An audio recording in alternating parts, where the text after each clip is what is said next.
The crisis is very, very clear. COVID-19 is spreading all throughout the country.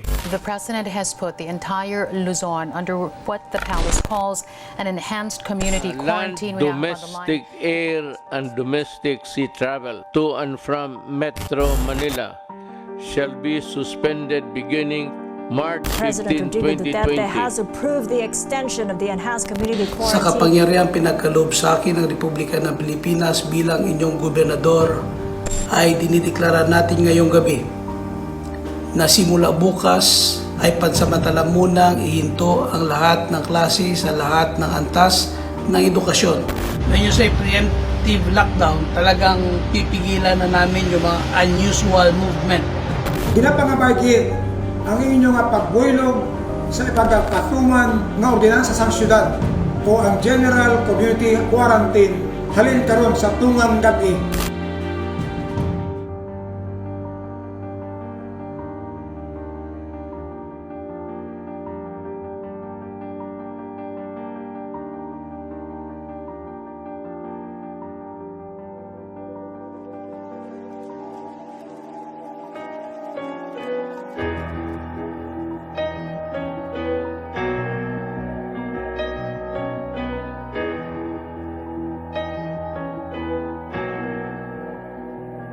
Si Yahweh ang tanging Diyos, may gawa ng lahat ng mabuti.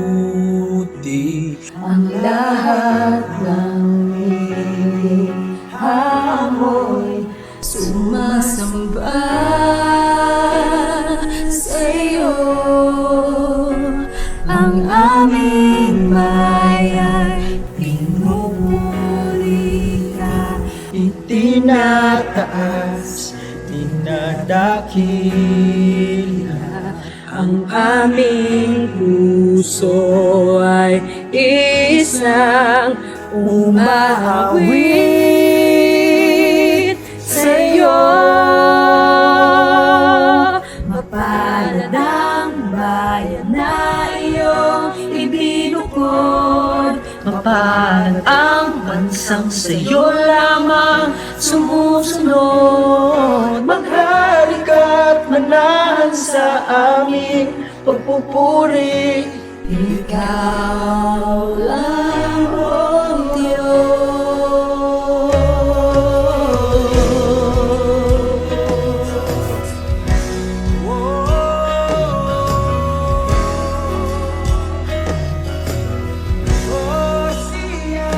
Si Yahweh ang tanging Diyos, may gawa ng lahat ng mabuti.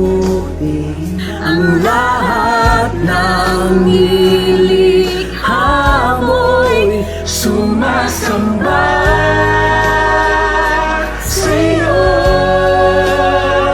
Ang aming bayan pupuri ka. Itinataas, dinadakila. Ang aming puso ay isang umawit sa iyo.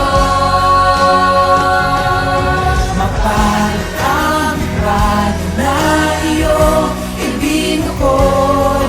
Mapalad ang bansang sa iyo lamang sumusunod. Maghari ka't manahan sa aming pagpupuri. Ikaw lang, O Diyos. Mapalad ang bayan na iyong ibinukod. Mapalad ang bansang sa iyo lamang sumusunod. Maghari ka't manahan sa aming pagpupuri. Ikaw lang, O Diyos.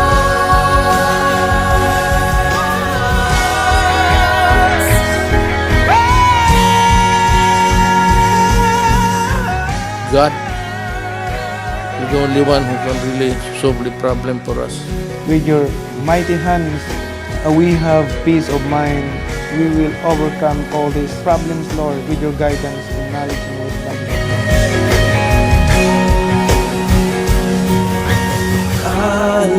Alleluia, Alleluia.